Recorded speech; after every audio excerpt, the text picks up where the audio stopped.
As I stood up after changing into my dress, the makeup artist couldn't help but exclaim, "Miss Madsen, you look stunning in this dress." I thanked her softly, and as I walked out, there was a commotion downstairs. In the enormous golden revolving door was Percy Arnold, my fiancé of 3 years. He was openly accompanying a young and beautiful woman. What was even more absurd was that her dress was identical to mine. Ding! Wisnovel reminds you to click the subscribe button in the bottom right corner to read the complete novel. Tonight was a grand banquet that hadn't happened in G-City for decades. Everyone present was at the top of the pyramid, sharp-eyed and astute. Naturally, they could see at a glance that I was wearing nothing more than a high-quality imitation. For the first time in 21 years, I dressed up so grandly.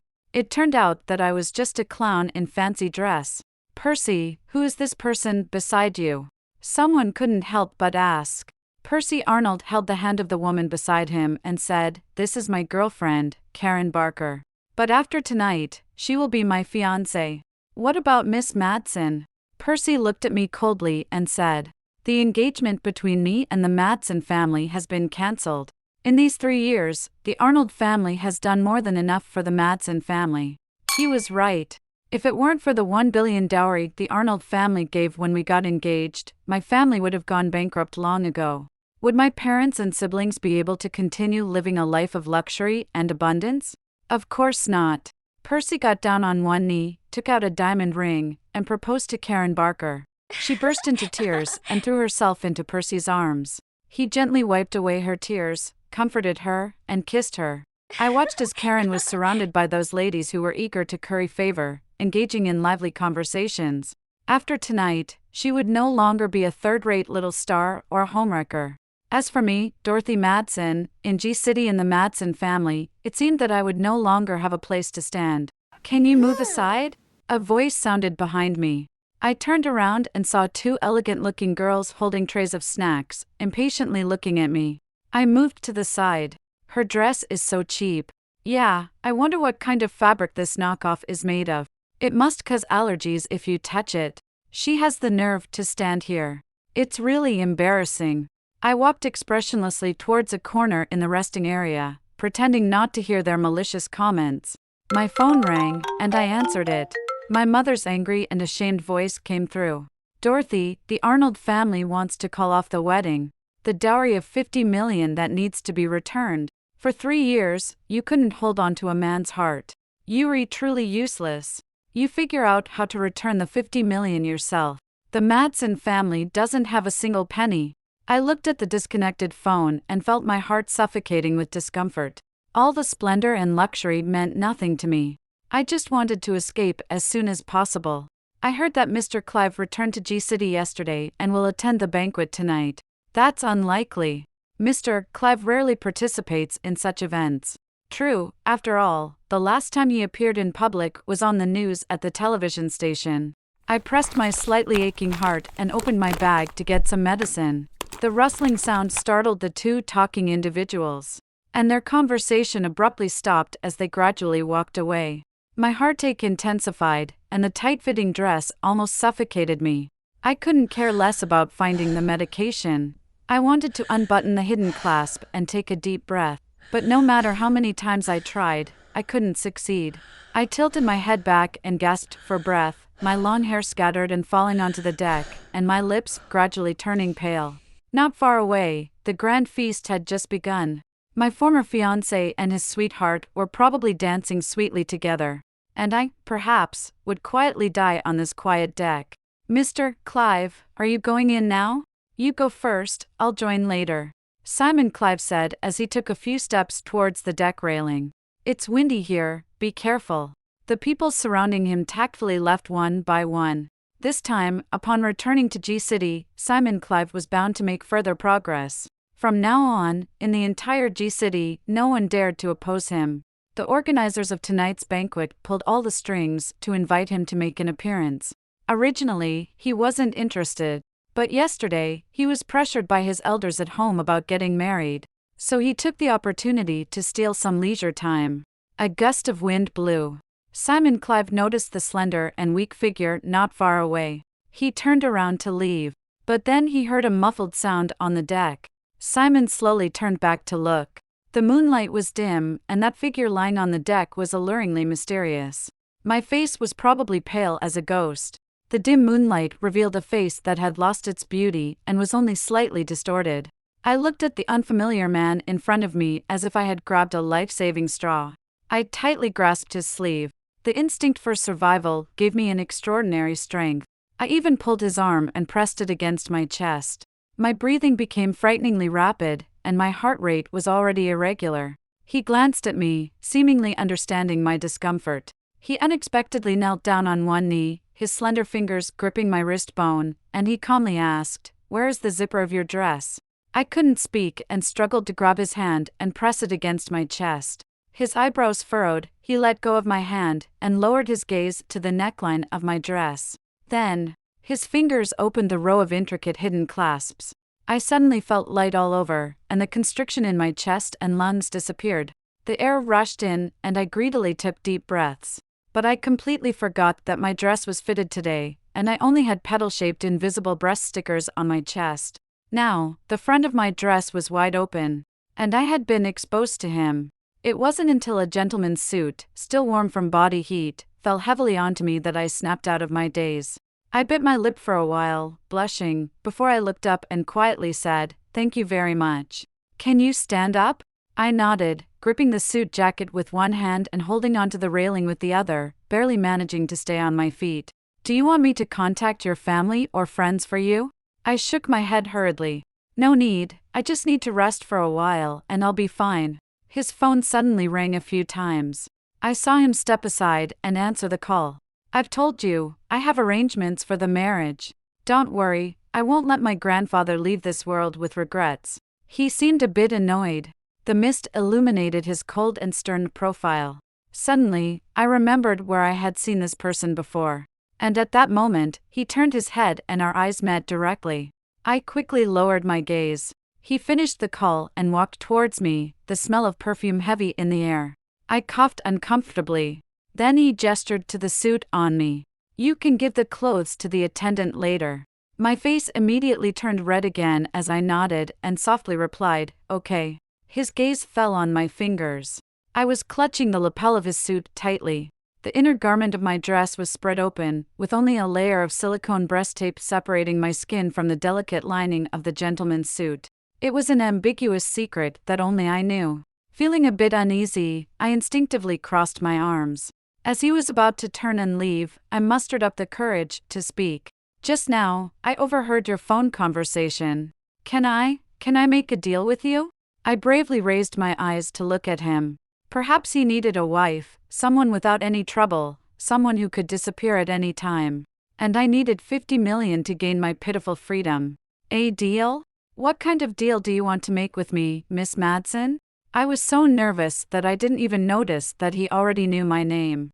"Do you need a wife?" I gathered my courage and stared at him intently. "I won't cause you any trouble and will do my best to cooperate with you. Of course, I won't bother you when you don't need me." He looked at me in the moonlight, his silver-gray shirt and dark pants wrapping around his slender yet straight figure. His eyebrows and eyes didn't reveal any sharpness, but his jawline was sharp. I noticed the watch on his wrist, which could probably buy the luxurious cruise ship I was currently on. "What are your conditions?" I hesitated for a moment, feeling a bit embarrassed as I spoke slowly. "I need 50 million. "What for?" I lowered my eyelashes, unable to meet his gaze. But in front of a stranger, it felt like I could boldly reveal my distress and helplessness. "My fiancé wants to cancel the wedding, and I need to return half of the dowry to him. I can't come up with 50 million. "Cancel the wedding?" He suddenly looked at me, his gaze unexpectedly sharp. "Yes, cancel the wedding." I laughed lightly and raised my face. The sea breeze tousled my long hair as I gazed into the depths of the night. "I have nowhere else to go, sir. I accept the deal, but I have a condition," he said. I couldn't believe it as I looked at him. "What condition?" "Get the marriage certificate within 3 days." "In such a hurry?" I asked in surprise. "You heard my phone call just now.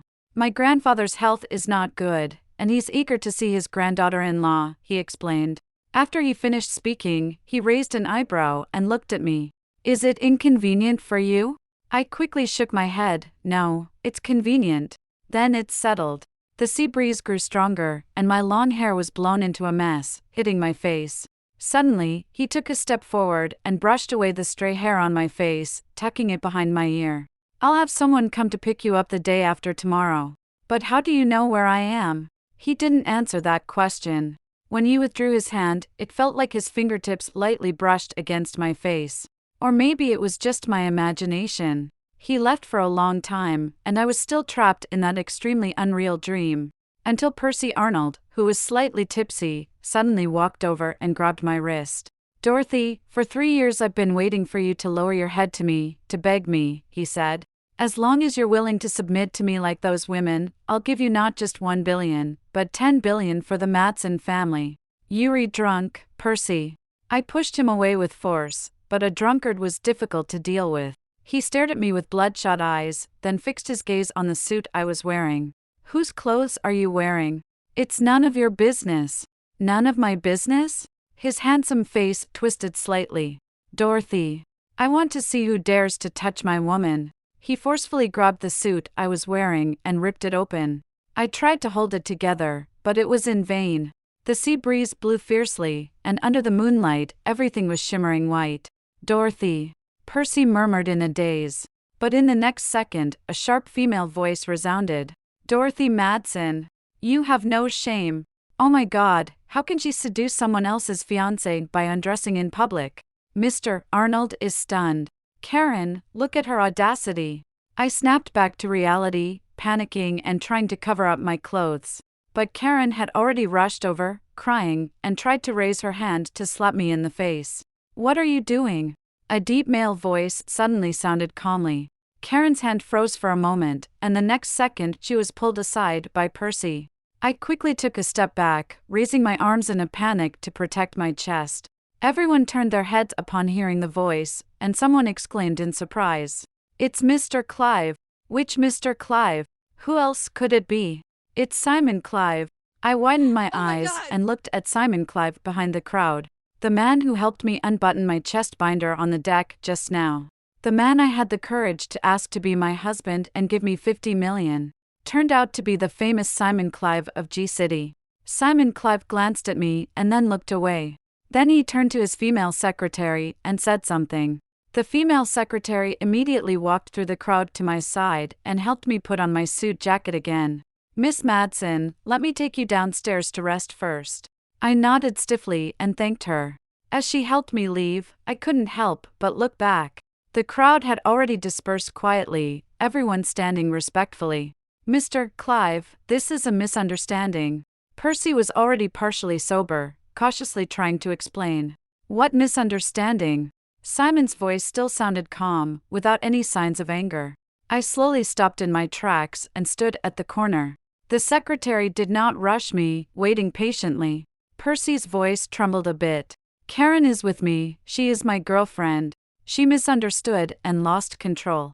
Simon's eyes became sharp, with a trace of displeasure. "I don't think there is such an uncultured presence among the socialites of G-City." Percy felt extremely embarrassed, and Karen was on the verge of tears. Simon ordered his subordinate, "Escort this young lady off the ship." Karen cried and held onto Percy's sleeve, refusing to let go.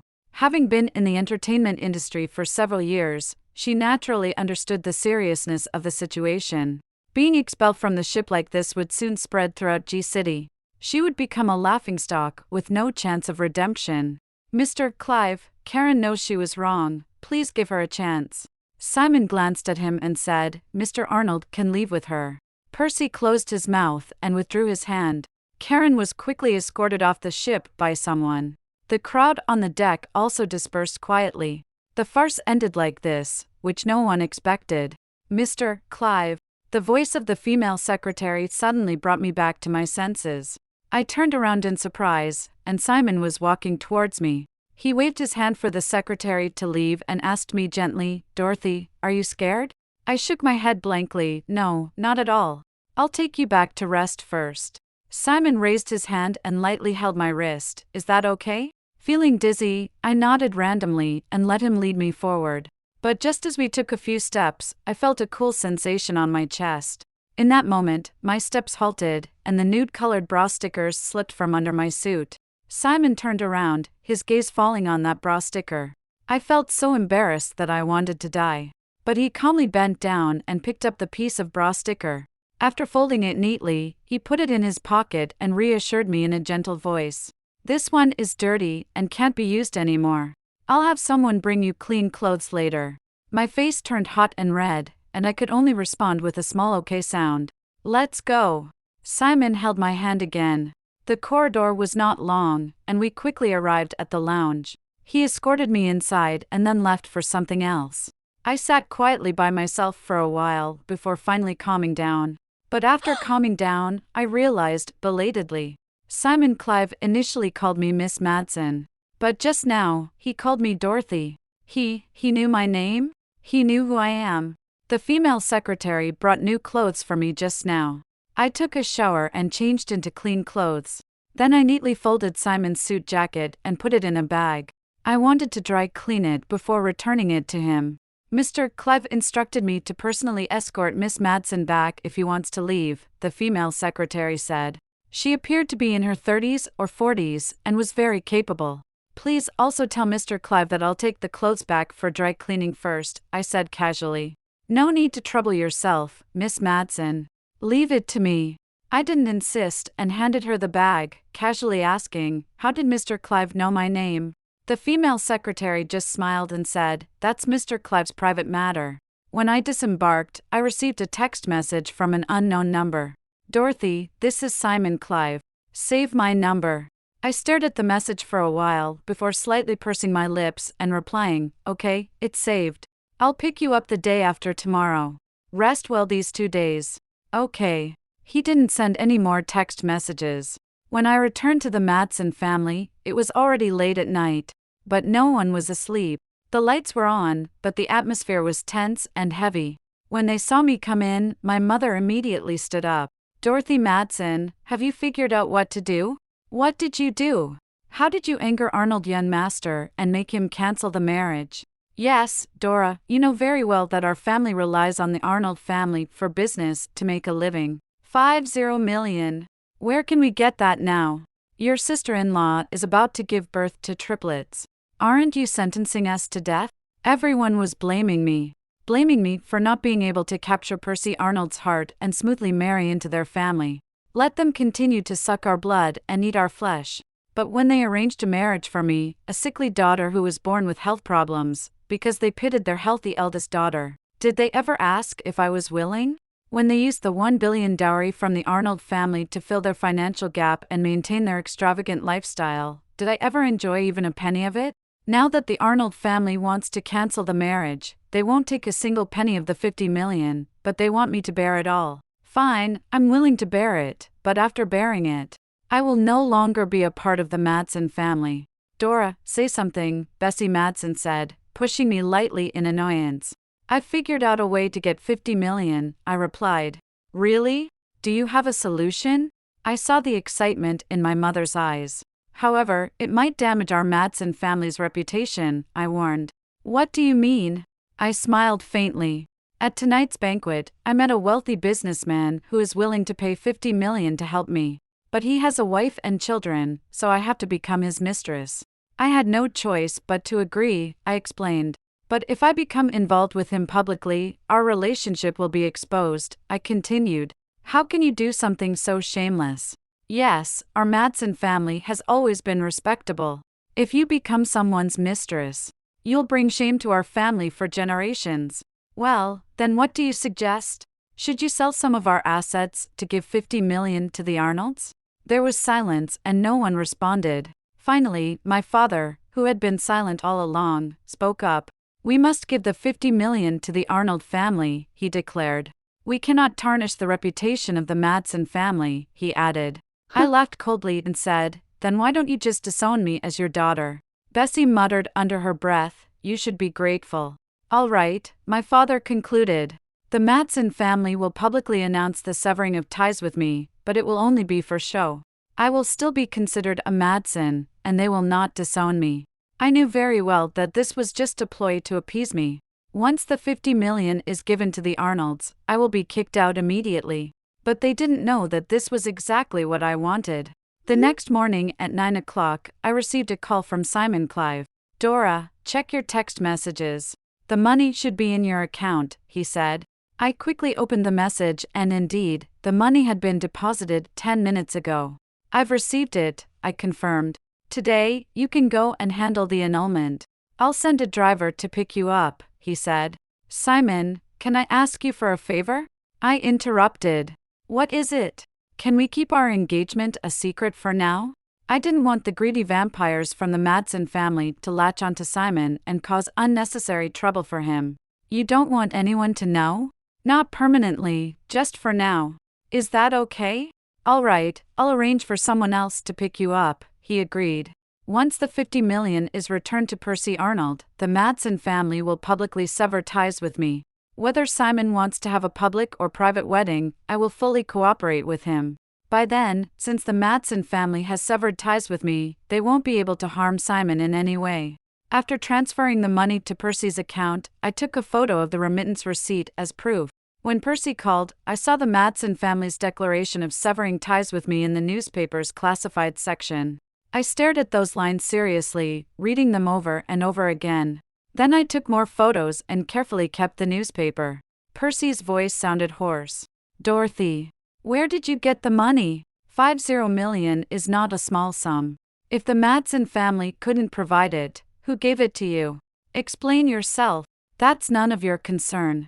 Now that you've received the money, we have nothing to do with each other," I replied coldly. Before hanging up the phone, Percy suddenly called my name.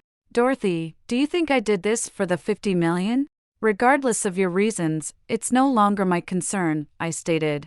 "Dorothy, you should know that if I don't speak up, no man in G-City would dare to take you," he warned. I chuckled lightly over the phone. "Is that so? If you don't believe me, you can try," he challenged. I didn't want to waste any more time talking to him, so I hung up the phone. No sooner had the phone hung up than it rang again. Just as I was about to block his number, I saw 2 words flashing on the screen: Simon Clive. "Is the Madsen family cutting ties with you? How did you know?" I was surprised. He was too well informed. "Dorothy Madsen." "Yes? If you feel sad, you don't have to endure it." I really didn't want to cry. From childhood to adulthood, I had become so accustomed to it that I had become numb. "I'm not sad. But when someone cares about you, you become more fragile." So when I spoke, my voice already had a hint of tears. "Dorothy, you can cry in front of me, after all. Starting tomorrow, I will be your husband." Tears couldn't help but fall from my eyes. "But before becoming your husband, I have arranged another identity for you." "What identity?"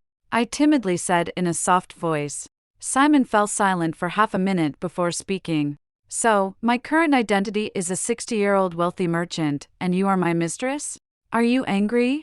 Over the phone, he sighed lightly. "Dorothy, see you tomorrow. Do you still want to register our marriage?" I could clearly sense that he wasn't very happy just now.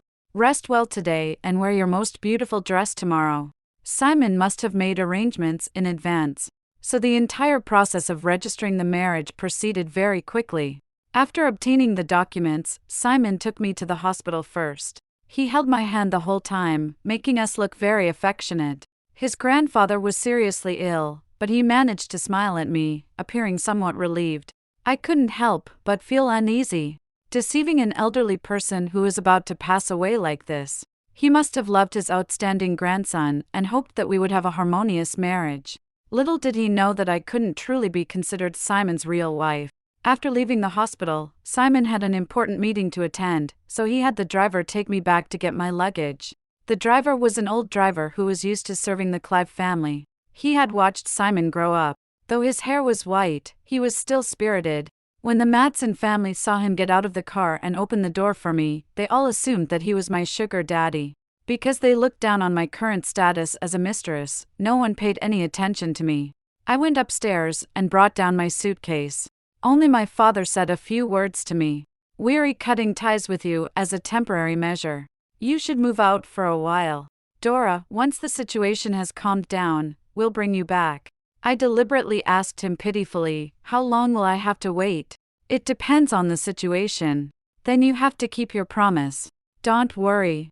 As I left with my suitcase, I could clearly sense the relief from the Madsen family. The driver took me to Simon's private residence. The house wasn't too big, but the environment was very peaceful. There weren't many maids and servants, which made me feel relaxed. Madam, Mr. Clive instructed that you can do whatever you want in the house. He will come back in the evening. But at 8 o'clock in the evening, I received a call from Simon. He had to go to the mainland for an important meeting and wouldn't be able to come back for about a week. If you feel bored, you can go out with friends to go shopping or have tea. Don't stay at home all day. Then I'll go to my small apartment for a few days. It's close to the city center, so it's convenient for everything. I'll come pick you up when I return. Okay.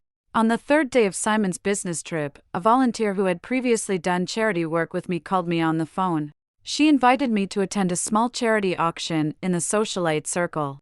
I was very interested in the theme of this event, which was a charity fundraiser for children with congenital heart disease. When I arrived, I saw many familiar faces. Among them was Karen Barker. However, she didn't look well today, despite still being dressed up. It seems that being forced off the ship that day had a bigger impact on her than I imagined.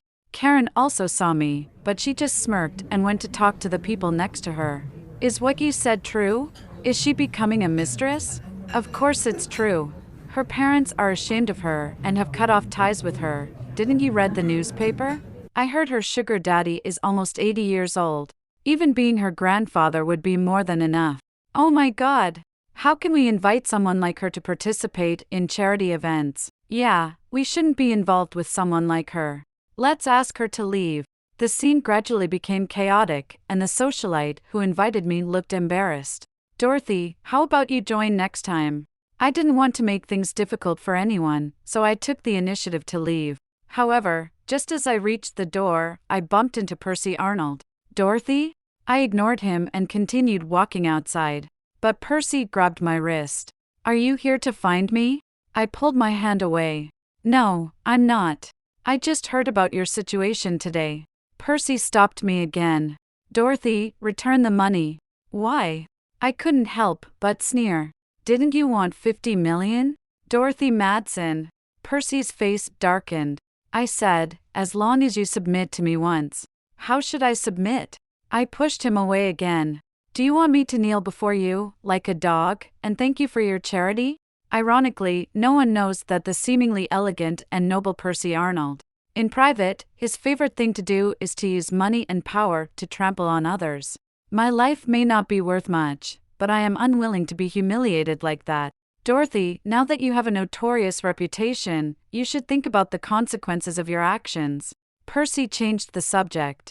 You're young, but becoming a mistress will ruin your reputation for a lifetime. It's my own choice. Dorothy, I'm giving you a way out. Is that so? But I don't need it. I walked past him and continued outside. Percy's voice sounded low behind me. Dorothy, I'm only giving you one chance. Think it over and come find me. I didn't look back. But that night, I received a call from my landlord. He ordered me to move out overnight. I didn't argue with him, I just packed my belongings and went downstairs. But unexpectedly, as soon as I stepped outside, I saw Simon's car. The driver got out of the car and took my suitcase. Madam, Mr. Clive asked me to pick you up and take you back. Is he back? Mr. Clive is flying back tomorrow morning. My eyes suddenly felt sore. Has he finished all his work? Originally, it was supposed to be a week, and it was only the 4th day. Mr. Clive is worried about you and doesn't want you to be uncomfortable. I'm fine. His work is important, don't let me hold him back. I sat in the car, but my mind was in chaos. I couldn't describe the complex feeling I had. It was like being a pitiful worm abandoned by the whole world, suddenly possessing a gold mine that could rival a country's wealth. When I arrived at Simon's residence and just returned to my room, my phone rang. Dorothy, Simon's voice sounded somewhat tired. I suddenly felt extremely ashamed. In order to escape from the Madsen family, I deliberately tarnished my own reputation like this. His work was so demanding and exhausting, yet I kept causing trouble from time to time.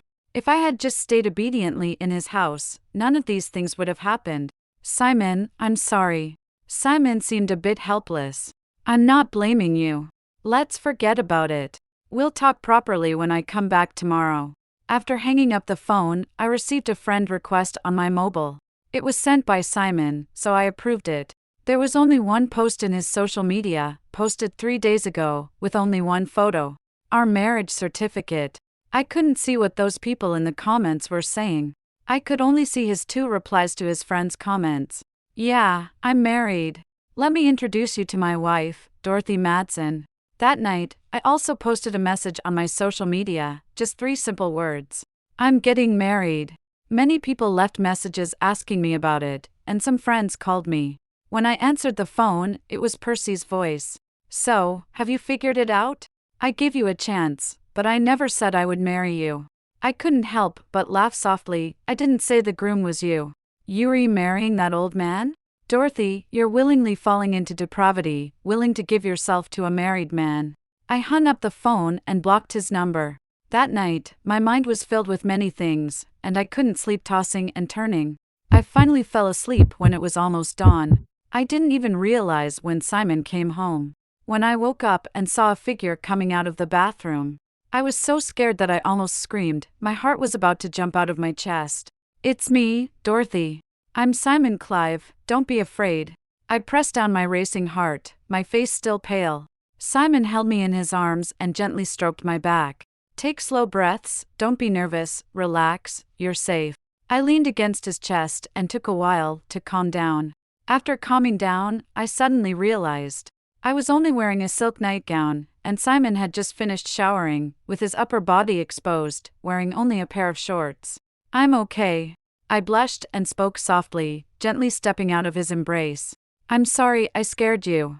Simon tidied up my messy hair. Why did you sleep for so long? I had a bit of insomnia last night.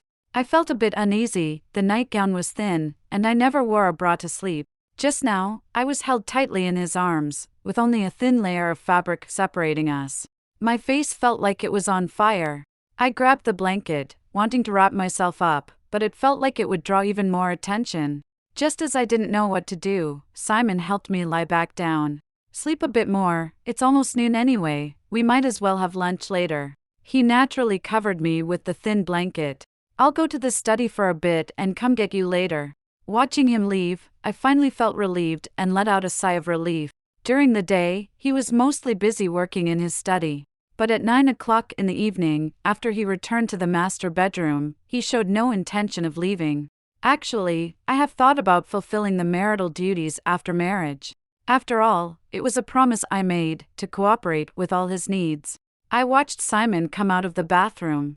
After hesitating for a while, I finally asked softly, "Are you sleeping here tonight?" Simon glanced at me, but didn't say anything.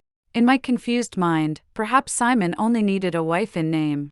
Maybe I was overthinking. I got out of bed with a pillow in my arms, tentatively suggesting, then, should I sleep in the guest room? He still didn't say anything.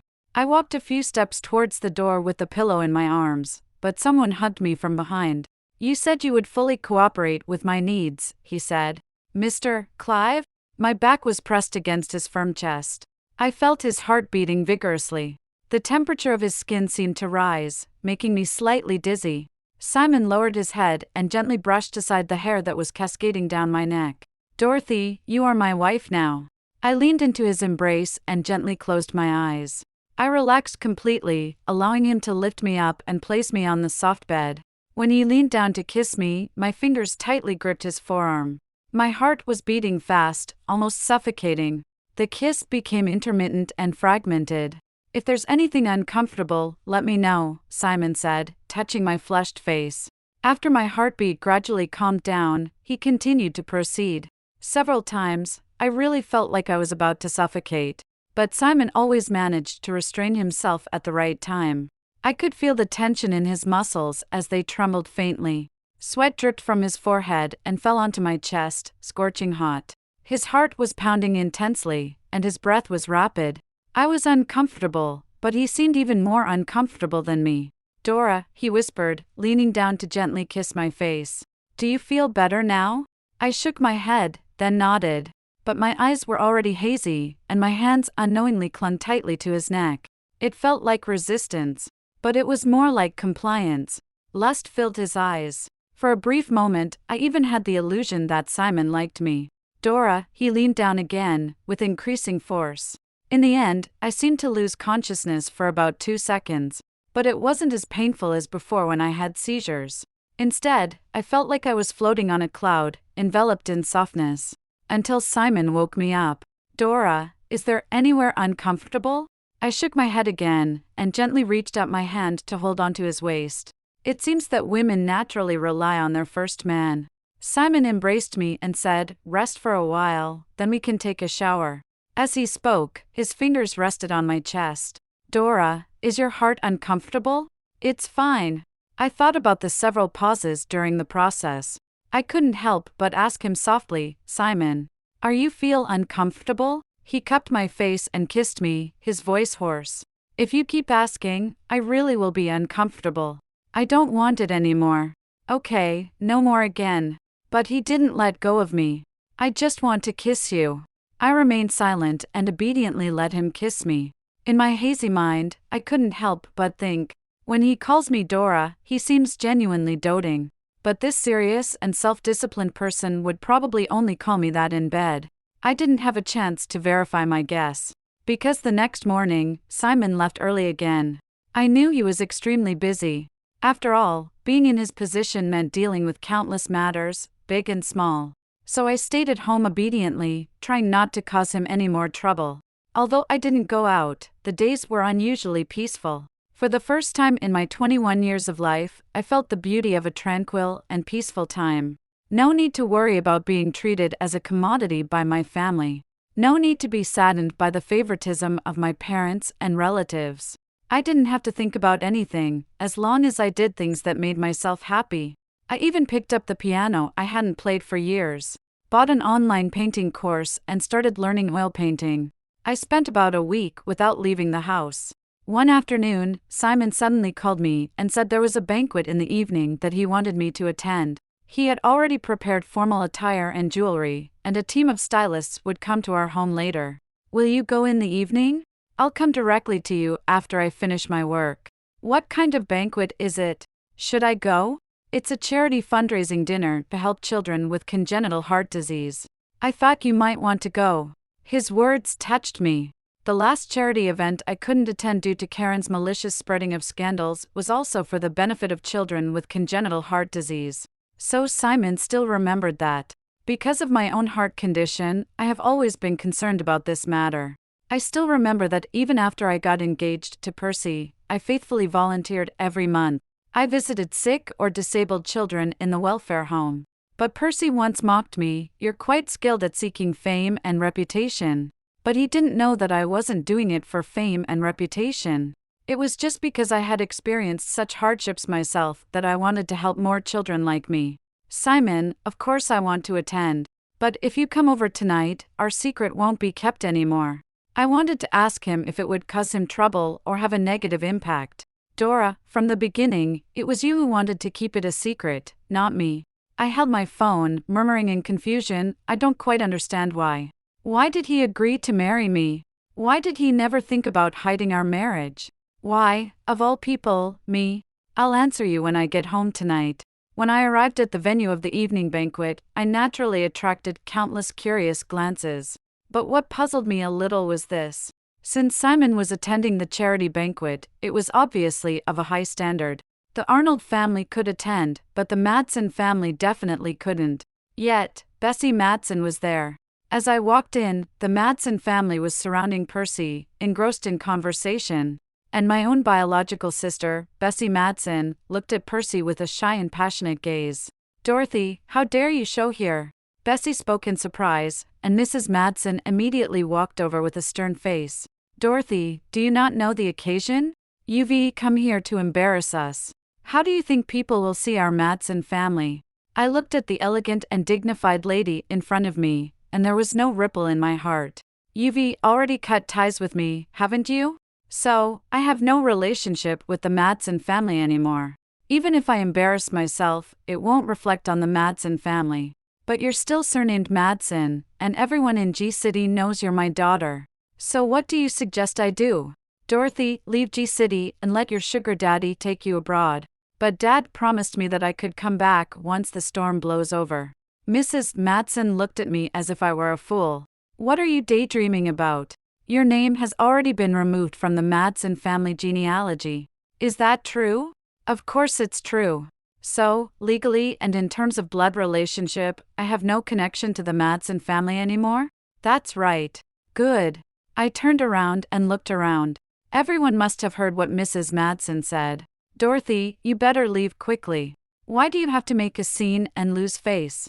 Bessie pretended to be gentle and generous. Percy is here too. Don't let people laugh at you. At this moment, Percy also spoke up. Dorothy, didn't you say you were getting married? Mr. Arnold, that tycoon has a wife and children, mistresses all over the world. How could he actually marry her? So, your social media post that day was fake? I was about to say something, but Percy had already stepped forward and grabbed my arm. Dorothy, let me ask you again. Before he could finish his sentence, the banquet hall suddenly fell silent. Mr. Clive is here. Why would Mr. Clive attend such a small banquet? I don't know, but we're really lucky tonight to see the real Mr. Clive. Why is Mr. Clive coming this way? Oh my God, why is Mr. Clive looking in this direction? Is he looking at Miss Madsen? It seemed like they heard these discussions, and Bessie's face quickly turned red. Mrs. Madsen couldn't hide her delight either. I turned around and looked at Simon. He was still wearing a black business suit, looking very serious and unapproachable. At this moment, I couldn't help but feel a little dazed. This was the man I had only seen on TV and in newspapers. Now he was my husband. He had kissed me many times and called me Dora. He was really gentle with me, like a very, very good husband. Dora, Simon spoke. This was the first time he called my name in public. Not Dorothy Madsen, but an affectionate and intimate name, Dora. The smile on Bessie's face froze in a somewhat comical way. Mrs. Madsen was also stunned. Percy looked even more bewildered. I forcefully shook off Percy's hand, with a hint of grievance in my slightly reddened eyes. Simon. He walked through the crowd and came straight to me. Your dress looks beautiful today. Your makeup suits you well, very beautiful. I wanted to cry and laugh at the same time.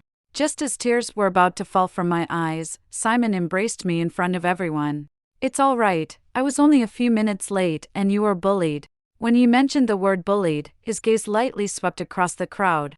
Mrs. Madsen's face turned pale, and Bessie instinctively hid behind her. Simon's gaze finally fell on Percy's face. Mr. Arnold, what were you talking about with my wife just now? The word wife in Simon's words was like a bomb. The once silent crowd immediately erupted into a low discussion that couldn't be controlled. Percy still seemed somewhat incredulous and spoke in a daze. Wife? Yes, Dorothy Madsen, she is my wife, Simon Clive's wife. As soon as Simon finished speaking, Mrs. Madsen suddenly regained her senses and walked a few steps to my side, affectionately grabbing my arm. Dora, my child, why didn't you tell Mom about such a big happy event? I pushed her hand away. Mrs. Madsen, I am no longer a part of the Madsen family. Mrs. Madsen was taken aback and hurriedly said, there is no lingering hatred between a biological mother and daughter. We can just talk and resolve any misunderstandings between us. I shook my head. There's nothing to talk about. I have no connection with the Madsen family anymore, as the family tree can attest. Mrs. Madsen became anxious and looked at Simon pleadingly. Mr. Clive, you see, our child Dora is just being childish and is still mad at me. I'll listen to my wife. Simon embraced me, his voice cold. If Dora says she has no relationship with the Madsen family, then she has no relationship. Mrs. Madsen was devastated. Simon suddenly spoke up. Mrs. Madsen, as far as I know, the Madsen family hasn't donated a single cent to charity in the past decade. Upon hearing this, Mrs. Madsen immediately broke out in a cold sweat, unable to utter a word in response. So you haven't donated a single cent. Then why did the Madsen family always scramble to attend charity banquets? To gain fame and prestige. How shameless. Mrs. Madsen couldn't bear to stay any longer and left with Bessie in a sorry state. Simon embraced me. Dora, let's go home too. We haven't made a donation to the children yet. I reminded him in a low voice. Simon kissed me on the forehead. The secretary has taken care of it. Simon, my heart, it's not doing well. In the dim room, I felt waves of dizziness. The familiar feeling of suffocation came over me, and I clutched his arm tightly, turning my face to breathe deeply. Simon crouched down, his forehead lightly touching mine. Dora. I could sense that he was having a hard time enduring this. But my body was so uncooperative. Simon, how about you marry a healthy wife? Dora. Simon's eyes were unusually serious. There is no shortage of healthy women in this world. But I'm like this. What's wrong with you like this? He brushed aside the damp hair on my forehead. In my eyes, you are the best. Your health is not good, we'll take it slow, treat it slowly. If it can't be cured in G-City, we'll go to the capital, and if that doesn't work, we'll go abroad for treatment. But what if it still can't be cured? Simon bent down and gently kissed me. Then I'll practice abstinence and focus only on business. As the new year approached, Simon finally had some free time. He took me to the capital, where the best cardiac surgeons were said to be. I was quite nervous when I went for the examination. We'll do our best, and leave the rest to fate, Simon said, habitually tidying my hair. Go on, I'll be waiting here for you. After completing all the detailed professional examinations, the elderly expert with white hair looked at me with a hint of regret. I've reviewed your medical reports. Among congenital heart disease patients, you belong to the less severe category. If you had undergone surgery in your childhood, you would have already recovered. I couldn't believe what the doctor said and shook my head repeatedly. Doctor, are you mistaken? Since I was young, my family has always told me that my condition is incurable. They took me to many hospitals, and the diagnosis was always the same. Afterward, I refused to go to the hospital anymore, and I didn't want to hear myself being sentenced to death over and over again. They told me that I could only survive by spending money to take good care of myself, and that I owe them my life for being able to grow up. It was only when Simon hugged me that I realized tears were streaming down my face unconsciously. They lied to me, didn't they? Why did they deceive me? Why did they treat me like this? If they didn't want to cure me, they could have abandoned me or given me away. Why did they lie to me for so many years? Dora, don't dwell on these questions. Your recovery is more important than anything else, you know? I just can't understand. Simon held me even tighter. Then let's not think about these meaningless things. Let's look forward and not look back. When spring arrived, Simon came to pick me up and take me back to G-City.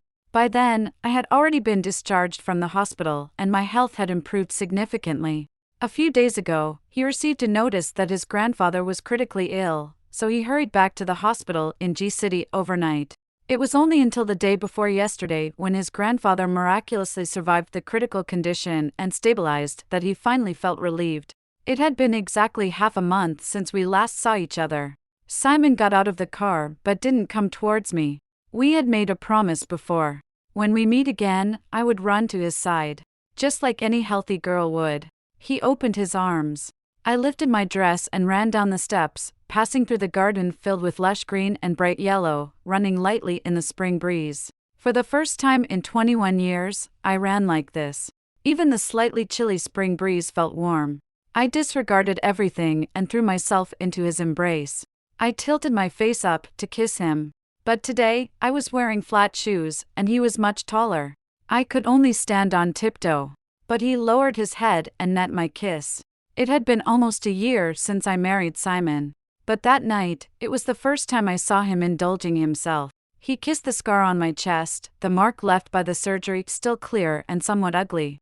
I didn't want him to see it and raised my hand to cover it. But Simon wouldn't allow it. Will I look ugly to you? Just as beautiful as that night. So, you've desired me from the beginning. No, even earlier than you think. When was that? Have you seen me before? Dora, are you sure you want to reminisce with your husband at this time? Simon held my hands and leaned down again. Simon, I feel dizzy, I can't breathe. I resorted to my usual trick. Naturally, he didn't believe me, but he still stopped at the most intense moment. My heart was beating fast, but it no longer tore me apart like before. Inside my chest, there was only a surging tide of uncontrollable emotions. I took the initiative to embrace him and lightly bit his chin. Simon, you no longer need to worry about my body. In the future, you can do whatever you want. I've seen Simon being serious and focused when giving presentations at the G-City conference. I've also seen him conducting multinational meetings in the office, fluent in English and French. In private at home, he also had a relaxed and easygoing side. Even the household servants dared to exchange a few jokes with him. But as soon as he suppressed his smile, everyone around him fell silent. And at this moment, there was a clear desire and a strong possessiveness in his eyes. He allowed himself to sink into desire and fall into the passionate world with me. In the endless pleasure, he seemed more unrestrained and devoted than me. In the past, I didn't understand why someone so close to me would treat me like this. But later, I understood. The hardships and grievances I had endured for the past 21 years were just to let me meet Simon again. "Simon, are you?" This was the first time I asked, but before I could finish, Simon seemed to know what I was going to ask. His kiss landed on my ear, his warm and wet fingers entwined tightly with mine. I heard his voice, slightly hoarse and seductive. "Dora, I love you." Extra chapter, Simon Clive's perspective. When Dorothy Madsen was 16 years old, she often volunteered on weekends and holidays. During puberty, many girls go through a slightly awkward period due to their physical development. But Dorothy had already grown into a beautiful and charming young woman. Due to her illness, she had always been a loner. As a result, she naturally didn't fit in with others. The first time Simon saw her was when he accompanied his grandfather to church for prayer. She was volunteering and leading the orphanage children in the choir. While the children were singing, she played the piano in a white dress. When it was time to take a group photo after the performance, she, who should have stood in the middle, was squeezed into a corner. She didn't fight for attention and quietly stood in the last row, in an inconspicuous position, and took the photo. No one would pay attention to such a small incident, but his grandfather suddenly said something to him at that moment. "Look at that girl playing the piano. Despite her young age, she can remain calm and composed." As a result, he took a few more glances at her. At that time, he was 24 years old and full of ambition, ready to make a career for himself. He was completely focused on his goals. At that time, he only had a faint impression of her. She looked beautiful in a dress. The second time he saw her was at her engagement ceremony with Percy Arnold.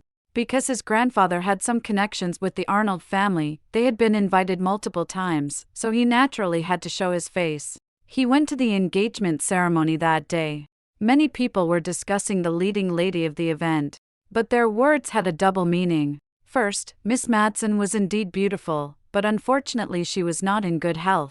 Second, although the Arnold family did not lack the $1 billion dowry, the Madsen family, as a fallen household, seemed to have suffered a loss even if Miss Madsen was beautiful.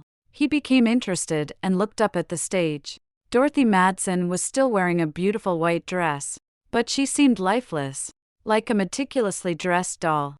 There was no trace of liveliness or agility in her eyes. He somehow thought of that hot summer day. The children in the choir sang with innocent voices, as if they were celestial beings. The girl sitting at the piano was gentle and quiet. Even standing in the corner of the last row, she smiled peacefully. Her eyes were very dark and bright, with a hint of sparkle. She couldn't be compared to the stiff puppet being manipulated on the stage at this moment. When Percy Arnold kissed her, for some reason, he suddenly turned away. The workload became increasingly heavy, and he rarely thought about the person with whom he had a fleeting encounter. Occasionally, when he had free time, he would gather with his family for a meal. Among his cousins and sisters, the name Dorothy Madsen would occasionally come up. Speaking of her, she really is pitiful. First, she was sold off by her family, and this Arnold family's young master doesn't even like her. Yes, I heard they've been engaged for 2 years, but Mr. Arnold has never set foot in the Madsen family's home. I think this marriage is probably not going to happen. Why did Mr. Arnold agree to the engagement in the first place? If it was for her beauty, then why did he neglect her after the engagement? He stood behind a lush, short tree, momentarily holding his breath. I heard from a Miss Arnold from a branch of the family that Mr. Arnold did have some interest in her at first, so the Madsen family made a bold request, and he agreed. But that Miss Madsen, her private life is quite scandalous. No way, I've seen Dorothy several times. We often volunteer together, and she really seems like a good girl.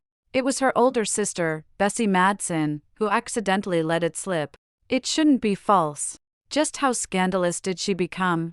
It seems that when she was 16 or 17, she had relationships with many boys.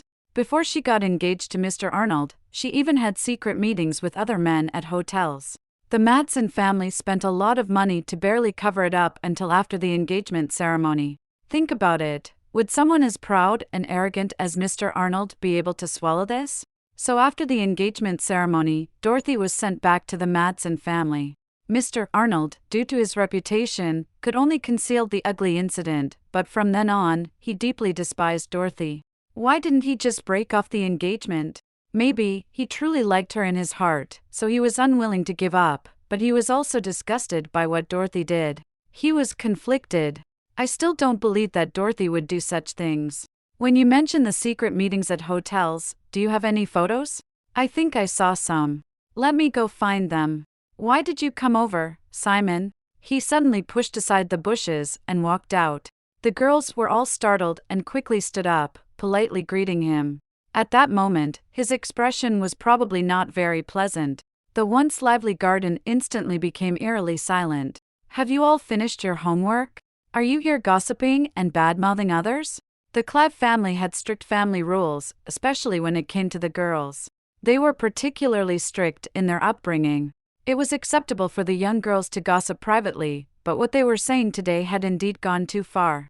If the elders found out, they would probably resort to family discipline. Everyone was so scared that they were on the verge of tears. He scolded them harshly until each of them promised tearfully never to badmouth others again. Then he turned and left. For the next few days, his mood was consistently not very good. On that weekend, when he had rare free time, he accompanied his grandfather to the church. And there, he unexpectedly encountered her. She was still wearing a simple dress, accompanying the children and playing the piano. But she seemed even thinner, and her eyes always carried a layer of misty melancholy. She played a wrong note, panicked and turned pale, and the piano abruptly fell silent. Someone came over and reprimanded her without mercy. She sat there with her head lowered, on the verge of tears. But for the rest of her performance, there wasn't a single mistake. He couldn't help but keep looking at her. In his heart, he even thought that if a tear fell from her eyes, he would definitely stand up and go over to her. But she ultimately didn't cry. However, when he was about to leave, he couldn't help but turn back and quietly find the pastor, asking him to relay a message to her. You look really beautiful playing the piano in a dress. I hope you can be a little happier. Afterwards. That night at the grand banquet in G City, his impulsive decision led to a lifelong union. The moment he unbuttoned her dress. In fact, he had already made up his mind. No matter what, at any cost. He would take her away from Percy Arnold and then marry her. But he didn't expect that she would take the initiative and say to him that she wanted to be his wife. He endured his increasingly intense heartbeat. Using the calmest tone, he presented his condition to her. Within 3 days, he wanted to register their marriage. The moment she agreed, he felt as happy as he did in his youth. The moment he helped her fix her hair. She wouldn't know just how much self-restraint he used to control himself. He didn't impulsively kiss her. Instead, he had her put on the most beautiful dress and went with her to register their marriage. Little by little, he would retrieve the most beautiful Dorothy Madsen from his memories. Fortunately, he finally got what he wanted.